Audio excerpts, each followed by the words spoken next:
Conversando sobre filosofia, política e artes, tecemos o cotidiano, transmitimos realidades.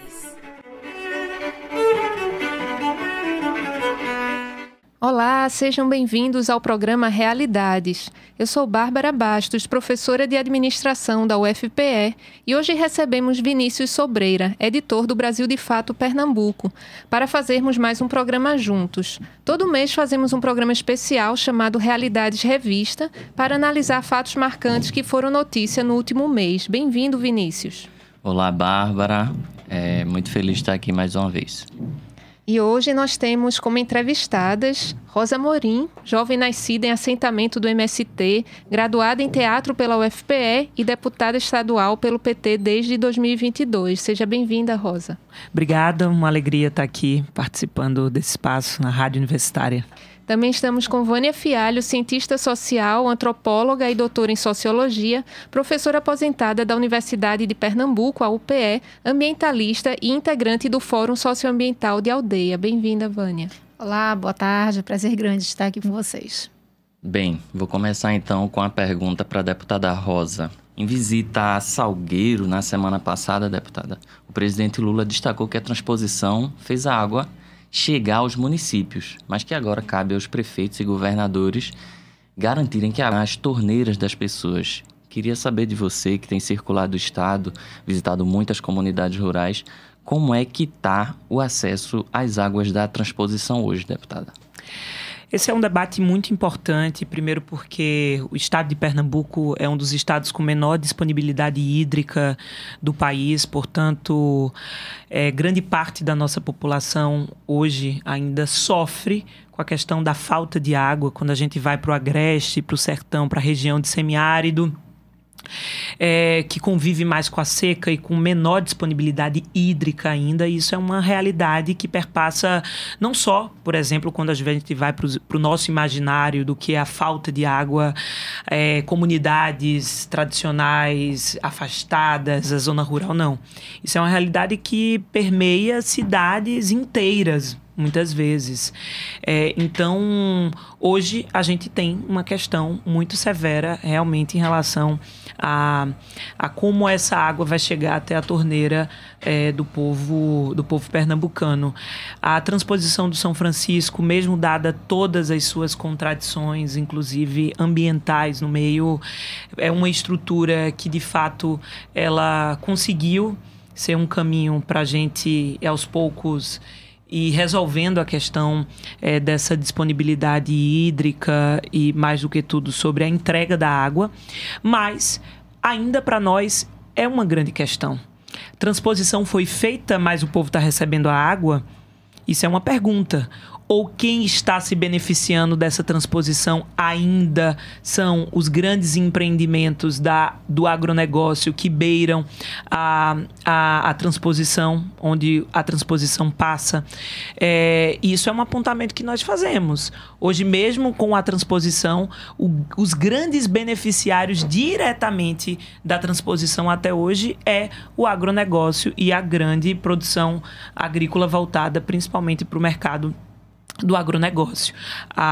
O pequeno produtor que está ali na beira, precisa da água para produzir, não está resolvendo. E aí, só para finalizar esse tema, a construção de adutoras é muito importante. Então, Lula também foi responsável agora pela inauguração, por assim dizer, da adutora do Agreste. Foi uma outra agenda que ele fez aqui no nosso estado já em 2024, o ano passado, ele esteve aqui no município ali próximo a Arco Verde para fazer a abertura, né, dos trabalhos da adutora do Agreste. Isso para a gente é super importante. A água começa a chegar realmente no Agreste, mas a gente ainda tem uma questão que, finalizo com isso, que é um debate que está hoje colocado para nós em relação à água, a privatização da Compesa, que tem um nome nesse momento, que é a concessão, que hoje é responsável, né, pela distribuição da água no nosso estado.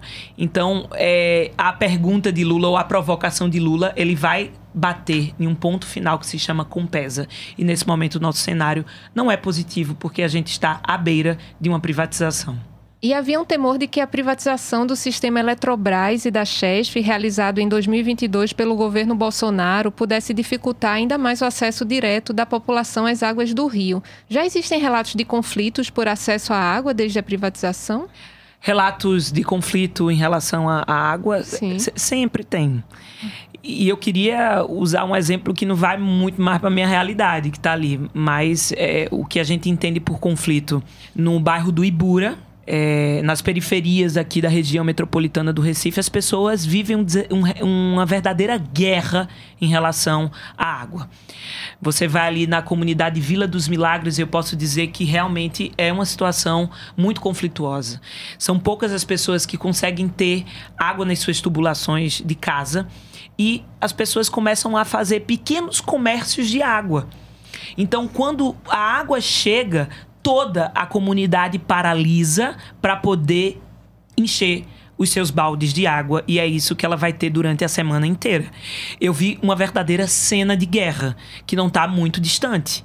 E a gente está falando de uma região que tem disponibilidade hídrica. Mas por que essa água não chega? Né? Por que as tubulações não foram construídas? Por que o saneamento não foi, né, construído de forma adequada? Então a gente tem, quando a gente fala dessa pauta principalmente ambiental, hoje a gente bate na tecla racismo ambiental. E a gente pode dizer, quem sofre a falta de água e a falta de estrutura básica para essa água chegar são comunidades pobres, são comunidades periféricas, são pessoas que são desassistidas pelo Estado e por essas empresas que eu falo. Quando o contrato é assinado, quando essas empresas elas são privatizadas, elas não têm responsabilidade social. Não tem.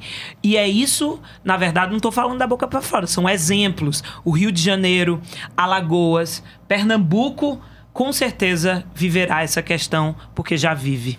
Deputada, só complementando, queria saber se, a partir da privatização da Chesf, se já houve algum relato de dificuldade de acesso às águas do São Francisco, ou se até agora a empresa ainda não entrou em conflito com nenhuma comunidade, porque existia esse debate no processo de privatização da Eletrobras, se a empresa compradora iria dificultar o acesso da população às águas. Não, o que nós estamos assistindo agora no sistema Itaparica é a prova disso, né? Desde que a Chesf foi privatizada, nós vivemos uma paralisação do sistema que é responsável por abastecer grande parte do sertão de Itaparica e uma parte da Bahia. Imagine, são quase 40 anos sem uma reestruturação de todo um sistema, com contas, com dívidas milionárias, muito altas, com a Chesf, né, do Estado brasileiro com a Chesf, e que não conseguiu resolver o problema. As pessoas literalmente ali no sertão de São Francisco, grande parte, não conseguindo mais produzir, não conseguindo mais ter acesso à água. E agora, quero dizer que graças ao governo Lula, na semana passada nós tivemos uma notícia muito importante, muito positiva, que foi o perdão da dívida do governo. Mas hoje, todo o problema que a gente está vivendo ali com o sistema Itaparica tem a ver, com certeza, com essa questão da privatização da Chesf. É uma situação bem contraditória, porque aquela população ali, muitos municípios, foram completamente deslocados para construir aquela barragem de Salgadinho, eu acho, o nome, cidades completamente alagadas, e essa população hoje sofrer por isso, né, ser excluída, não ser beneficiária da própria obra da qual ela foi vítima. Professora Vânia, uma outra questão trazida pelos ambientalistas dali da Bacia do São Francisco é em relação à redução da superfície hídrica do rio a partir da transposição. Queria saber de você, como antropóloga, quem são as populações que mais sofrem, quais são as consequências dessa redução da superfície hídrica do São Francisco? Você acabou de falar de uma região que a gente tem acompanhado muito de perto, que é ali o sertão de Itaparica, né? Com a questão exatamente dali do lago de Itaparica, que foi criado para a questão da hidrelétrica, né, Luiz Gonzaga. E a gente tem ali, não é nem só a questão dessa diminuição que você coloca, mas as alterações nos cursos, né, no curso do rio. E muitas comunidades ali, elas ficaram, né, foram deslocadas, e muitos dos elementos que têm a ver com a sua história, a sua identidade, está tudo literalmente por água abaixo, né? Mas, para além disso, com essas alterações todas, o uso que está sendo feito, né, desses cursos todos. Você falou nessa questão. Volta ao Lago de Itaparica para poder dizer das comunidades indígenas e quilombolas ali do sertão de Itaparica, que, por exemplo, além do problema de terem sido deslocadas e o lugar de pesca onde tinham sua produção foi totalmente alterado, mas também a questão das ditas fazendas de peixe, que se instalaram ali durante algum tempo, né, e que acabaram poluindo por demais ali. Então, assim, a água que estava disponível no lago era praticamente impossível de ser utilizada. Então, a gente tem, certamente, no sertão, muitas comunidades tradicionais que estão sendo, né, afetadas por essas alterações. O Agreste é um território também no semiárido, mas sem um grande rio e com cidades maiores, com mais demanda por água. Então, são municípios que, historicamente, sofrem com dificuldades de abastecimento de água. Mas nos últimos anos temos visto muitos investimentos em adutoras para sanar esse problema. A Rosa falou agora há pouco, né, da adutora do Agreste.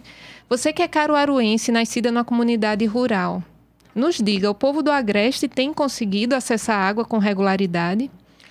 Veja, eu sou deputado estadual, minha família mora no assentamento Normandia. É um assentamento muito importante, muito simbólico da luta do Movimento Sem Terra aqui no estado. Um assentamento estruturado, com cooperativa, com agroindústria, que tem produção.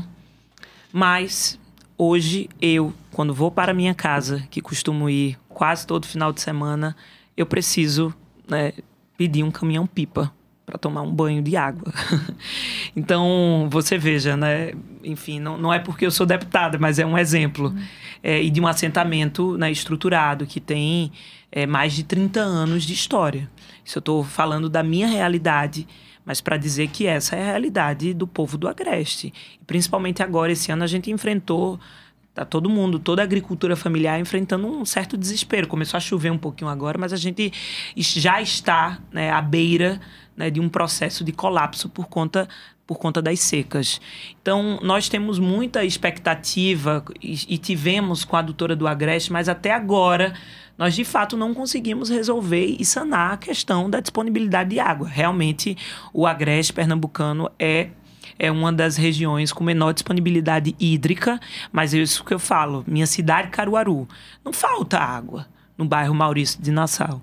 Não falta água em bairros da classe média caruaruense, mas falta água no bairro do Salgado, tem revezamento, falta água no bairro do Vassoural e falta água na zona rural, que é mais de 30% da população caruaruense. Essa é uma realidade de todo o Agreste. Você tem Brejo da Madre de Deus ali do lado, que é uma cidade inteira que não consegue ter acesso à água. Então, e outras cidades, na verdade, ali em torno de Caruaru. Então, é uma questão muito dura que eu falo, né? A Compesa, que poderia ser uma aliada, é uma empresa hoje pública muito importante, que garante a distribuição da água, não está atendendo e nós já estamos apontando.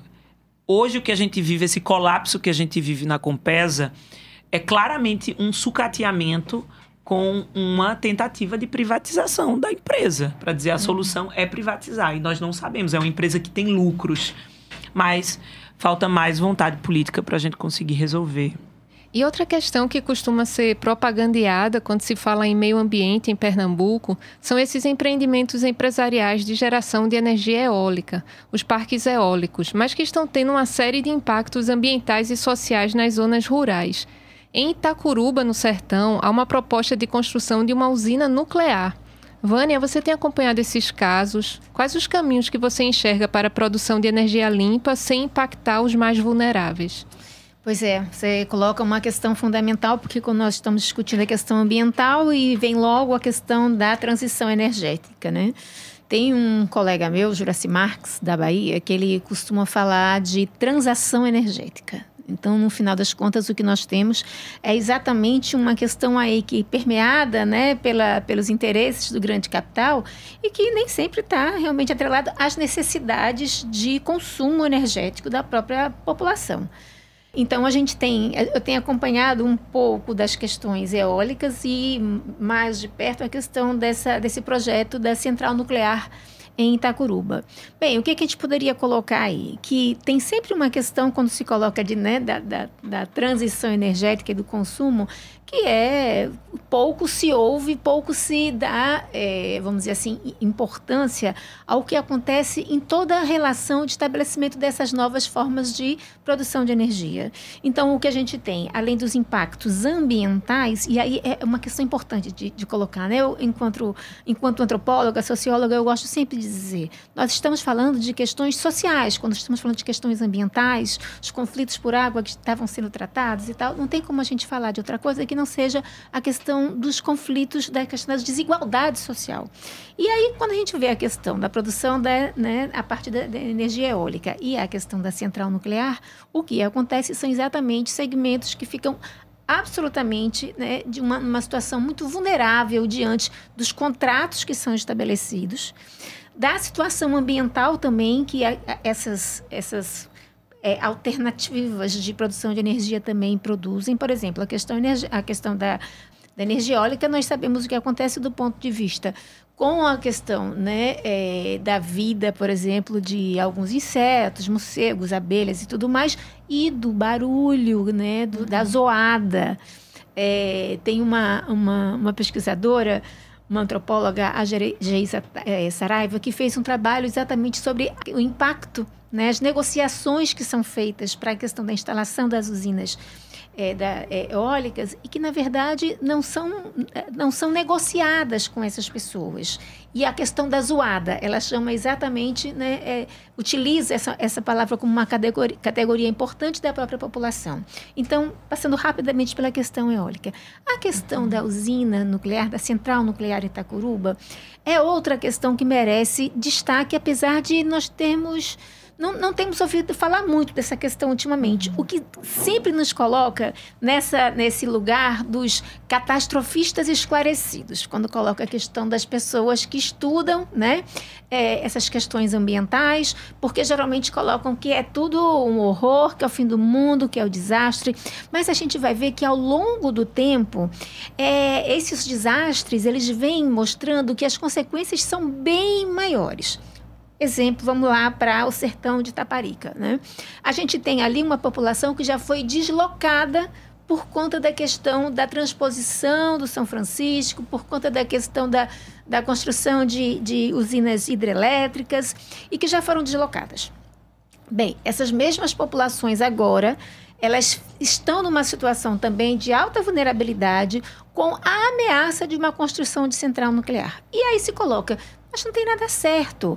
Mas, ao mesmo tempo, são exercícios que são feitos naquele local, são notícias que são veiculadas nos meios de comunicação, e o medo já é um efeito concreto sobre a vida daquela população. E a gente tem ali alguns municípios, como o município de Itacuruba mesmo, que ficou conhecido durante algum tempo como tendo maior índice de suicídio e de uso de ansiolíticos. Então, a questão das consequências das questões ambientais, elas vão muito além daquilo que a gente imagina. Professora, nesse processo de transição energética, a gente tem visto internacionalmente, inclusive, um processo de resgate, retomada das usinas nucleares. Muitos países europeus, inclusive, que haviam decidido desativar usinas nucleares, agora estão voltando atrás. Alemanha, Dinamarca. E eu gostaria de saber, sendo otimista, o mais otimista possível em relação a esse projeto em Itacuruba, se não acontecer desastre nenhum, ainda assim haverá consequências para o povo do sertão nordestino, caso seja instalada essa usina? As consequências começam antes da instalação da própria usina, quando a gente tem a cadeia da produção da energia nuclear, que começa pela mineração do urânio.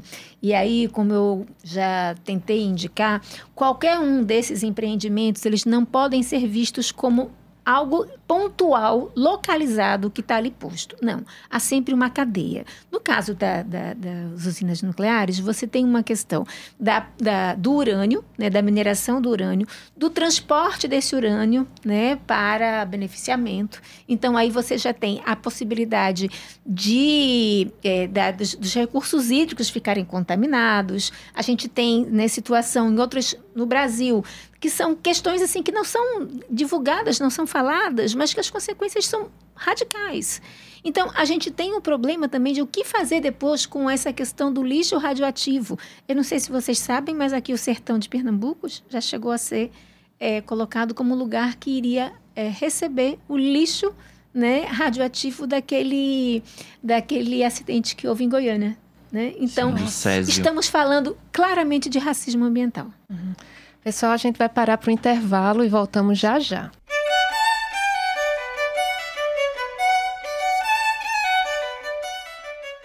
Em breve seguiremos tecendo realidades.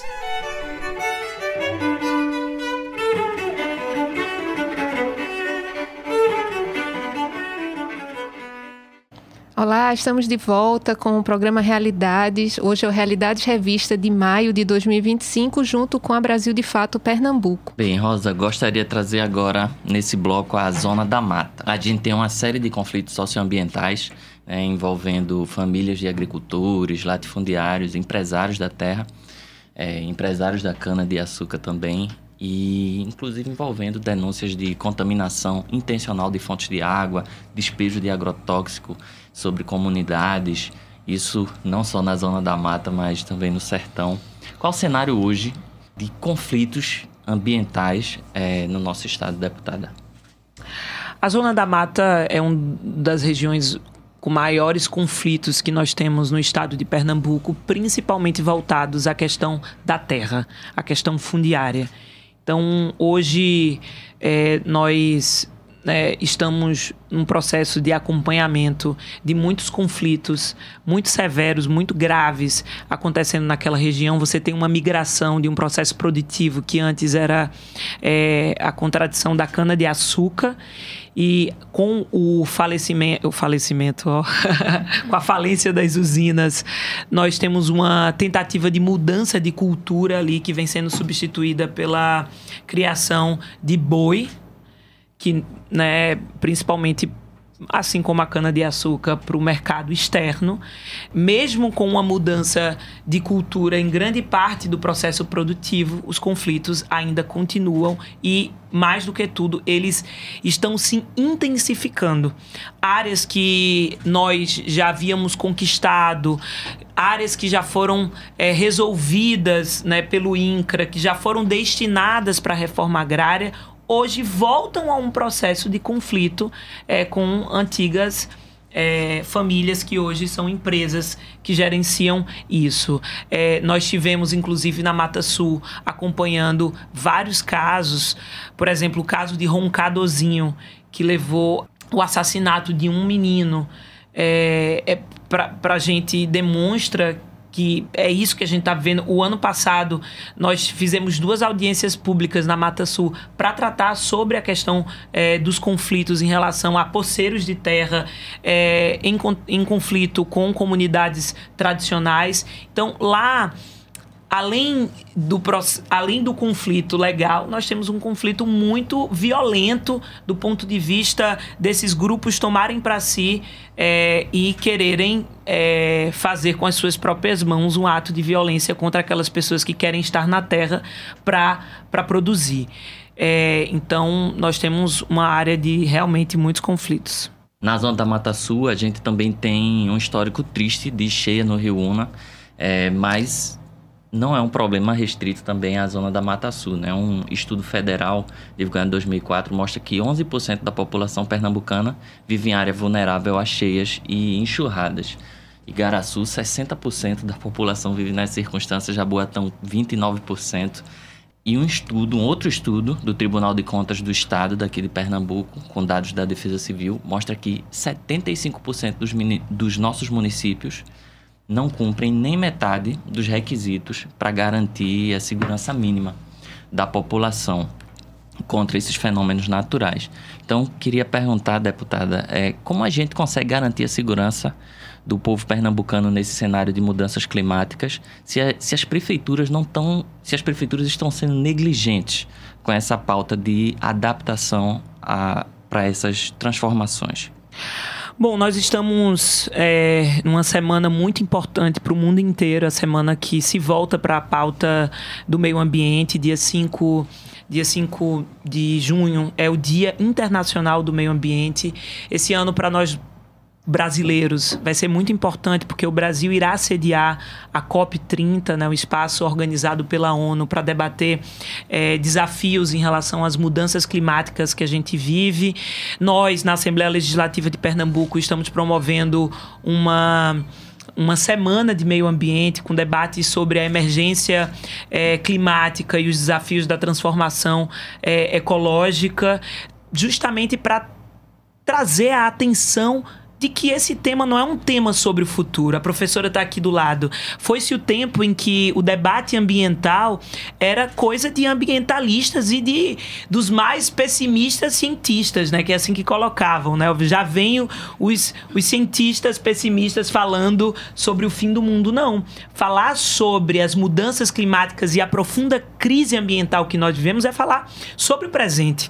Nós tivemos mais de 134 pessoas vítimas das chuvas de 2022 no Recife, não só no Recife, pegando a região metropolitana do Recife.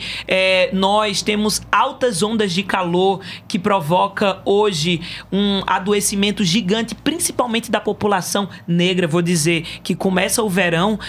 Esse último eu fiquei impressionado a quantidade de pedidos por ventiladores no meu celular, de pessoas dizendo, eu não aguento mais, eu não consigo dormir porque eu não tenho um ventilador. Minha família, minha criança passa a noite inteira em claro. Então nós não estamos falando sobre o futuro, nós estamos falando sobre o presente e sobre quem é afetado por esses impactos da crise ambiental? A população negra. Portanto, nós vivemos sim uma situação de racismo ambiental no nosso Brasil, que são essas as pessoas que sofrem os impactos e as consequências das mudanças climáticas. Nós estamos falando no semiárido, na região do Agreste Sertão, das comunidades tradicionais ribeirinhas. Nós estamos falando dos indígenas, dos quilombolas. E se o Estado não tomar isso como prioridade de construção realmente de planos de adaptação às mudanças climáticas, de mitigação desse processo, infelizmente a gente vai ver mudanças climáticas ser sinônimo de morte no nosso Estado. Esse estudo do TCE, mencionado por Vinícius, considera dados como frequência de chuvas fortes acima de 50 milímetros e número de pessoas em área de risco.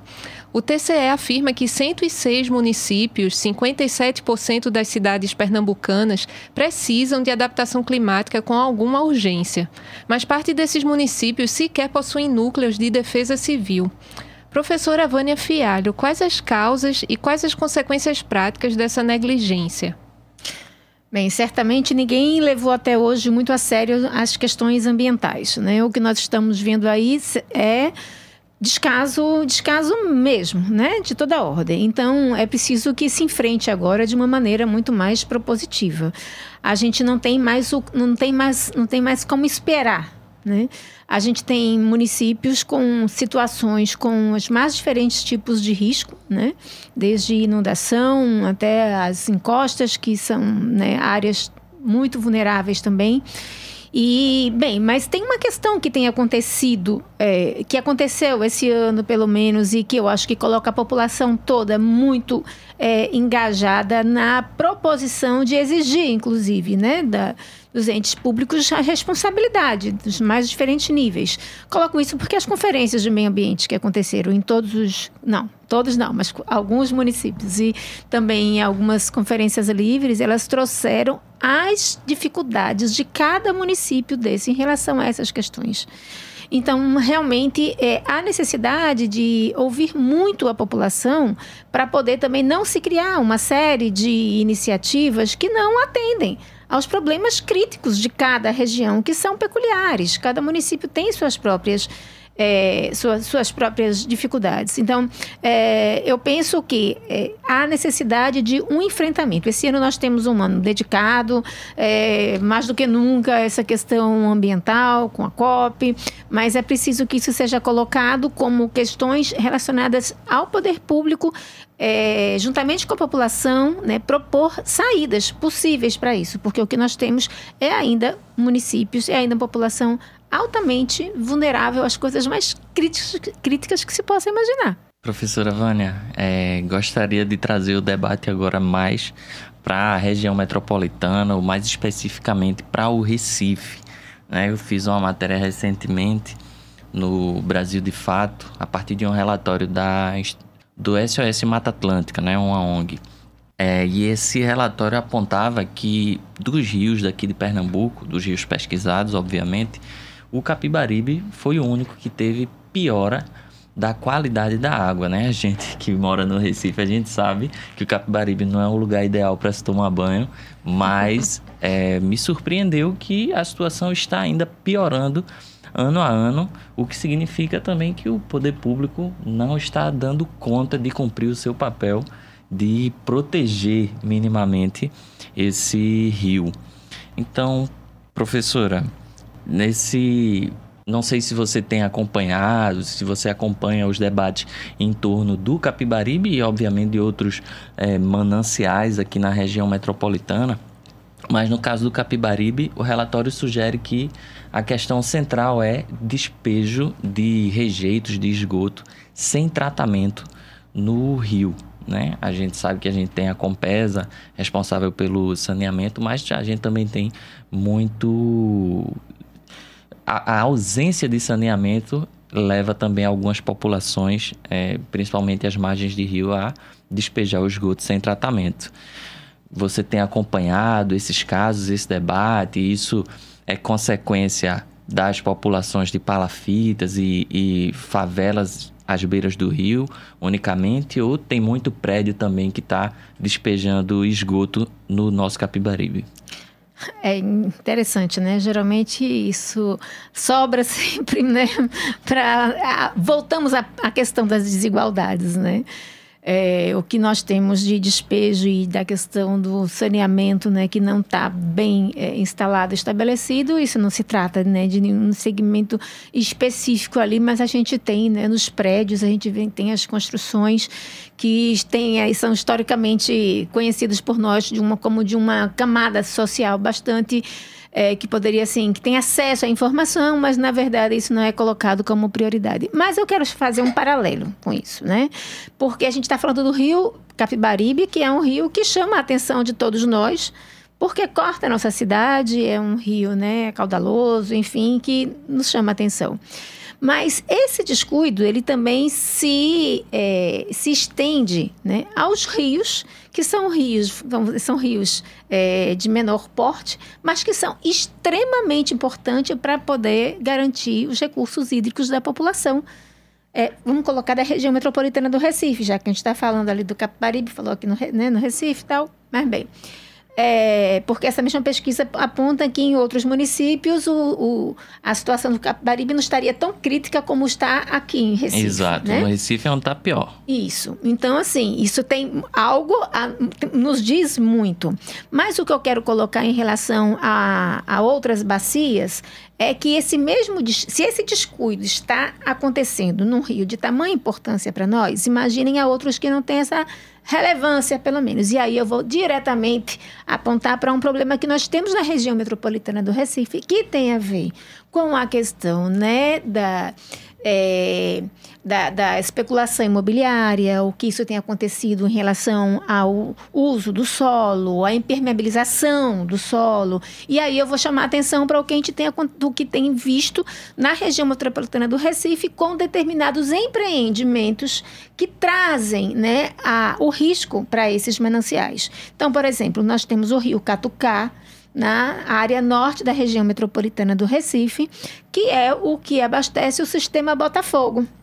O sistema Botafogo é aquele que vai abastecer Olinda, Abreu e Lima, Igaraçu, Paulista. Todos nós sabemos aqui como é a questão do acesso à água desses municípios, né?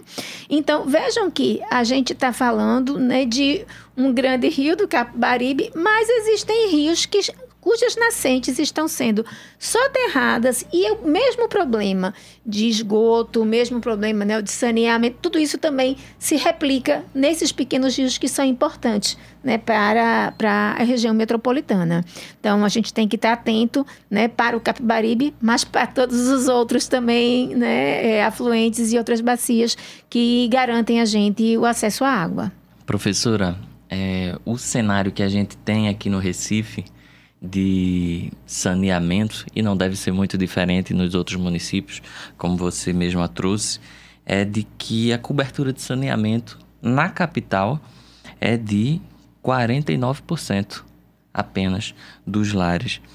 Então, quais são as consequências ambientais dessa falha, né, de prestação de serviço pelo poder público? E também gostaria de saber se a solução apontada pela atual gestão do governo do estado de privatização, né, a partir de uma parceria público-privada envolvendo a Compesa, empresas, se essa seria uma solução viável para ampliar essa cobertura de saneamento no nosso estado. Penso que esse problema ele deve ser enfrentado de duas formas. Uma maneira, vamos dizer, de uma forma longitudinal, né? E outra que seria, assim, vamos dizer, transversal mesmo. Por que eu digo longitudinal? Porque a gente sabe que essa questão do saneamento ele vai trazer problemas, vai agravar problemas ambientais que nós temos. Acabamos de falar da situação do rio Capibaribe, né, e podemos citar outros, e sabemos que o acúmulo, né, desses resíduos e a morte, né, consequente desses rios ao longo do tempo, isso vai trazer uma consequência que vai ser difícil da gente, né, refazer. Por outro lado, a gente tem as questões que elas são, vamos dizer assim, que elas se colocam no momento, no tempo, por exemplo, a questão da saúde, não ter acesso à água, quer dizer também deixar a população muito vulnerável a vários tipos de doença, né? Não ter água potável é uma questão de segurança alimentar também. Enfim, eu sempre gosto de colocar as questões ambientais como questões que são, vamos dizer assim, sistêmicas, né? E eu até poderia dizer que as questões ambientais, a gente às vezes fala das questões ambientais para poder dar conta de questões sociais. Então, o acesso, né? Acesso à água, acesso a saneamento tem a ver a essa questão estrutural da nossa sociedade. E aí você aponta uma outra questão, que é a privatização. A gente está indo na contramão do que deveria estar discutindo para poder fazer com que a população tivesse realmente acesso a esse direito básico, né? Que é tratar a água como um bem comum. Não, a gente está fazendo o contrário, a gente está falando em privatização. Então, essa discussão, ela tem que ser remexida. E eu acho que só tem uma possibilidade de remexer isso daí, né? É quando os próprios movimentos, a própria população, se dê conta que não tem que ficar refém, né, de empresas e de que vamos dizer assim, que se utilizam, se apropriam do que é um bem comum, como é a questão da água. Muito bem, vamos parar para mais um breve intervalo e continuamos no Realidades Revista de maio.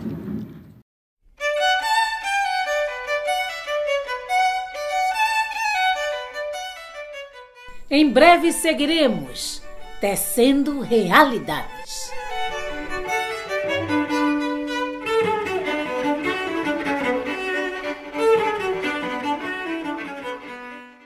Estamos de volta com o programa Realidades Revista, essa edição mensal, em uma parceria do programa Realidades com o Brasil de Fato, aqui na Rádio Universitária Recife 99,9 FM. Eu sou Vinícius Sobreira, editor do Brasil de Fato, Pernambuco. Eu estou apresentando essa edição com Bárbara Bastos, professora da UFPE e companheira de bancada aqui. E hoje a gente está debatendo as questões ambientais aqui no estado de Pernambuco. Esse dia 5 de junho é o Dia Mundial do Meio Ambiente. E a gente estava aqui com a deputada Rosa Morim, presidente da Comissão de Meio Ambiente da Assembleia Legislativa. Ela participou dos 2 primeiros blocos, mas precisou se retirar para uma outra agenda, cumprir suas responsabilidades políticas. Mas a gente continua aqui com a qualificadíssima professora Vânia Fialho, antropóloga, socióloga, ambientalista e integrante do Fórum Socioambiental de Aldeia.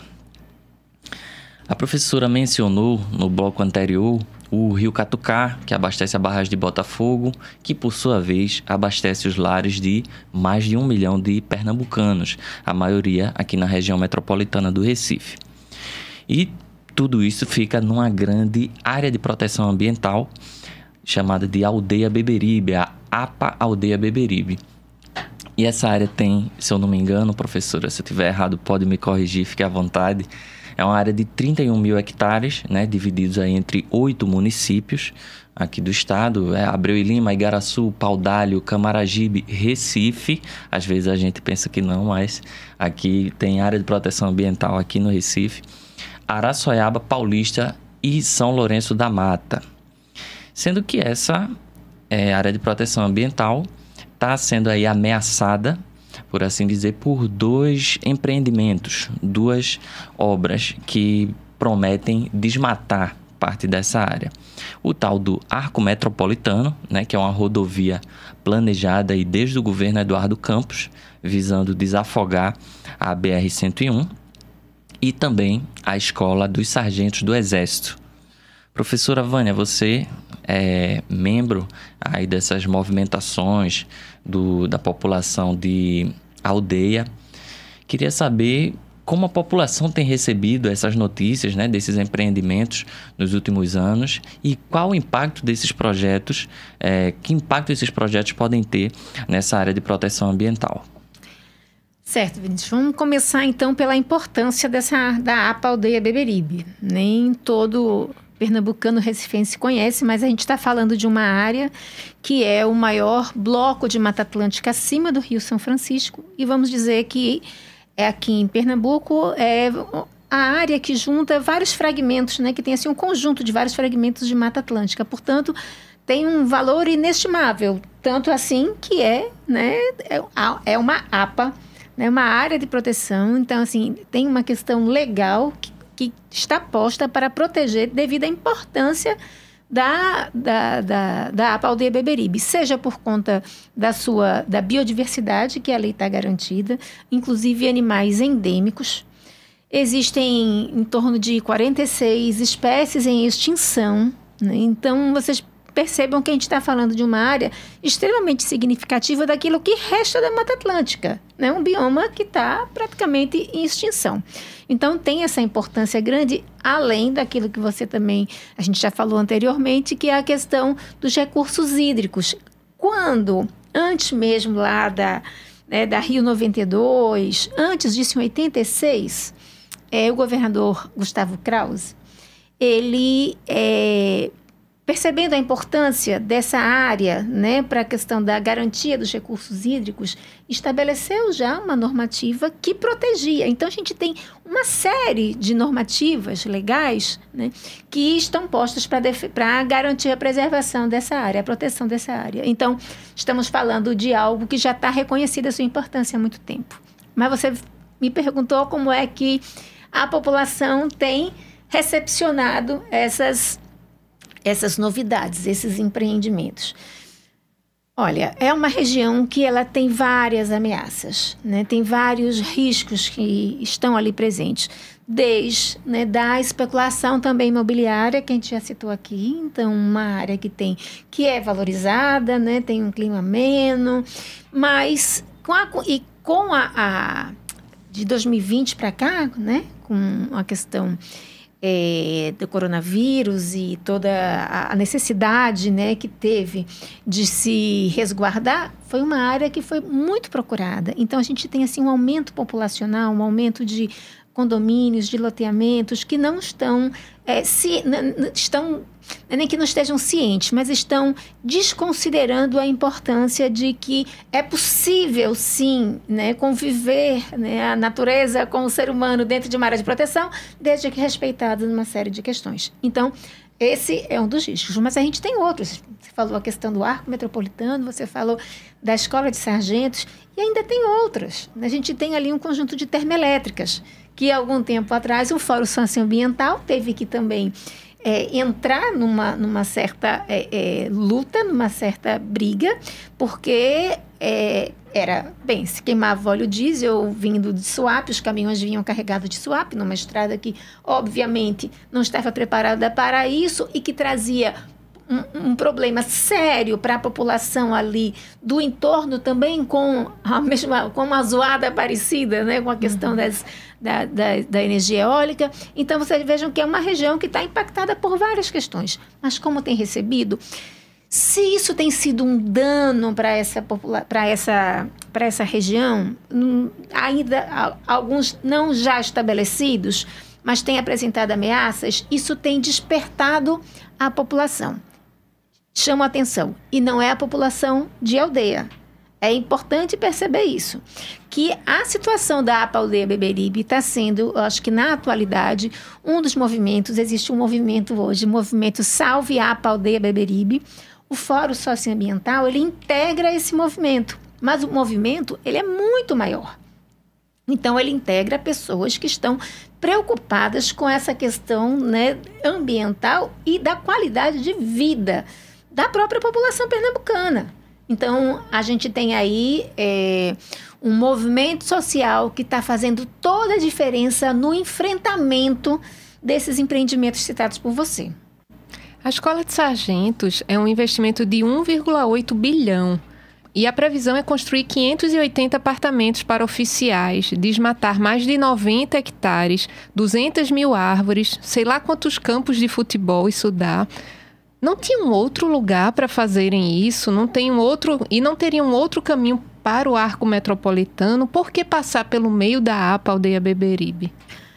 Repito essa pergunta. Por que passar pelo meio da APA Aldeia Beberibe? Se existem alternativas tanto para o arco metropolitano como para a Escola de Sargentos. No caso do arco metropolitano, que antecede, né, a vinda desse projeto da Escola de Sargentos, já colocava a possibilidade de cortar a APA, de dividir a APA em duas partes, o que inviabilizaria ali um corredor ecológico, que existe também, né, a partir, né, dessas normativas estaduais, o decreto da APA Aldeia Beberibe como um corredor ecológico. São 5 unidades de conservação dentro da APA, tá? Então, o arco metropolitano, existe mais de um projeto para o arco metropolitano. E a gente tem, nos últimos estudos que foram colocados pela empresa, né, que venceu a licitação, a gente tem o Arrudeia, que é a proposta que mais se aproxima daquilo que o Fórum propôs, que arrodeia a APA.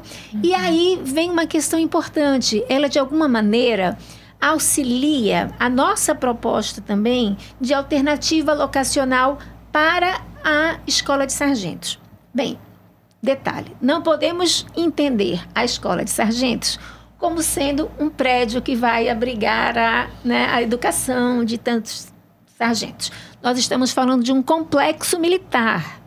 Um complexo militar que é colocado como um dos maiores complexos de formação militar do mundo. Tá? Se coloca um complexo militar da América Latina e de complexo de formação militar do mundo.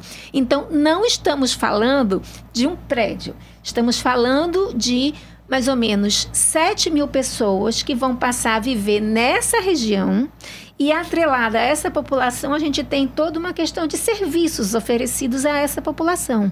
Então, a gente vai ter uma alteração drástica dessa região.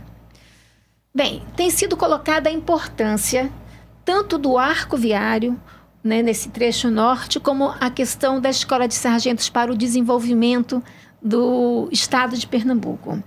E nós reconhecemos que há necessidade de enfrentar esses dois empreendimentos só que com muita responsabilidade social e ambiental.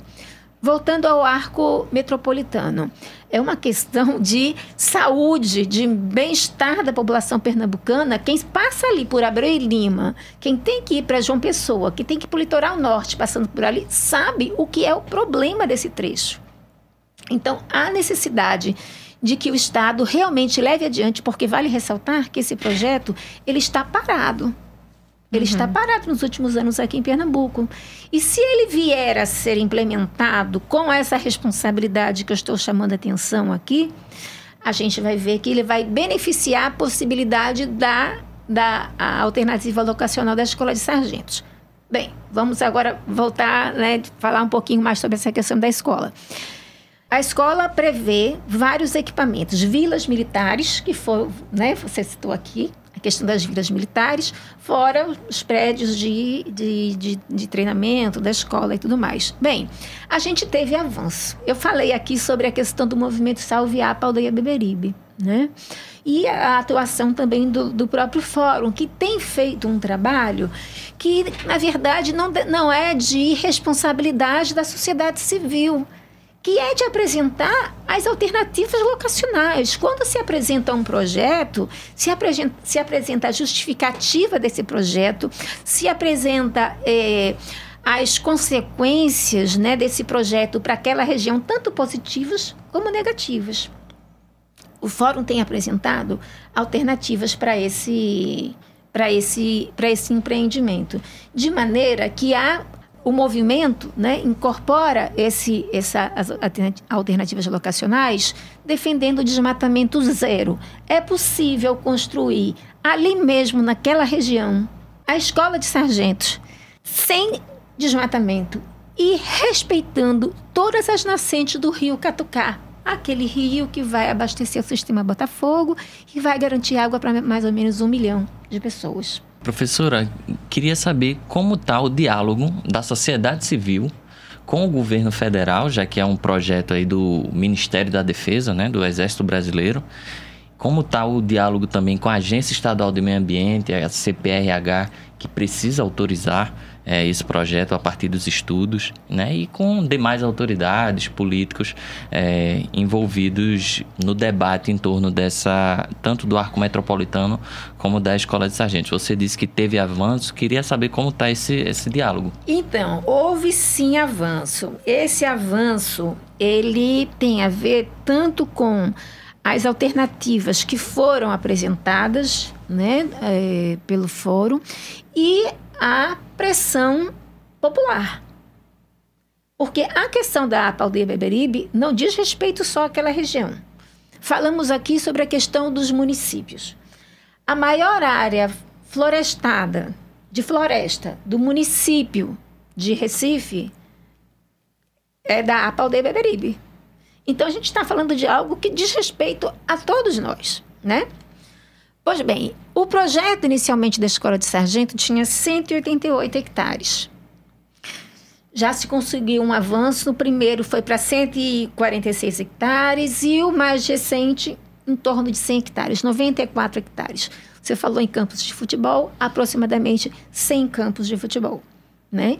Aproximadamente 200 mil árvores em plena crise climática, em plena crise ambiental.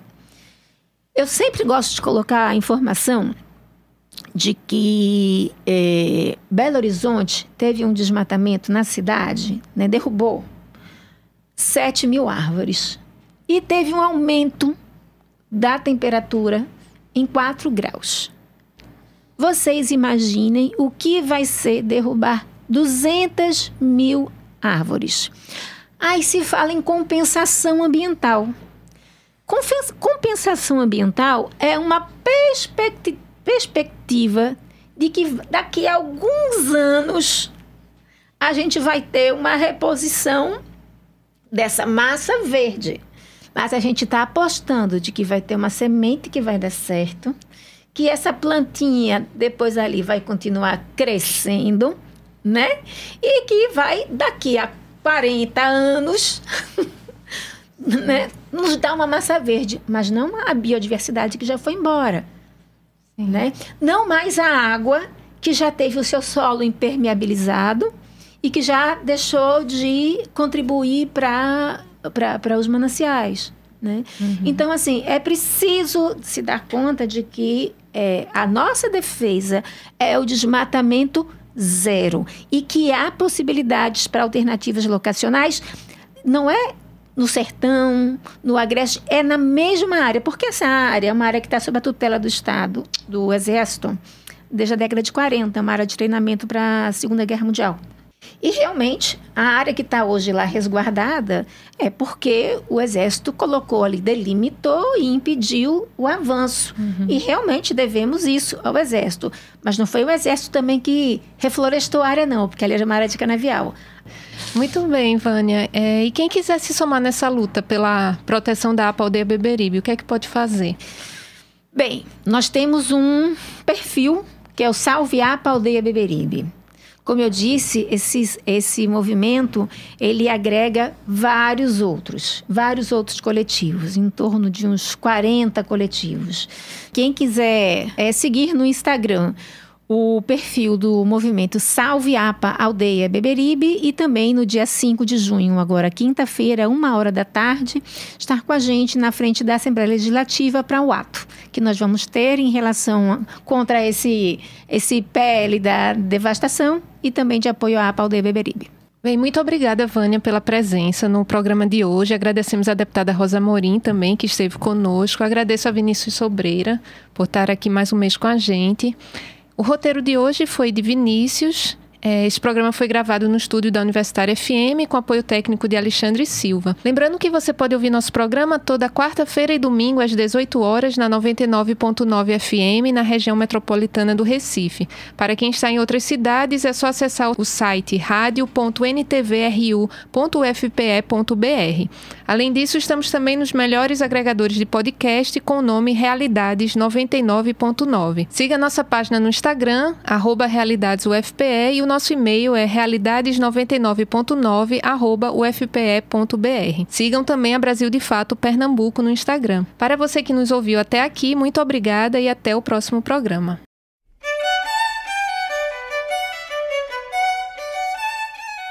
Acabamos de ouvir Realidades. Oferecimento Proeste, UFPE.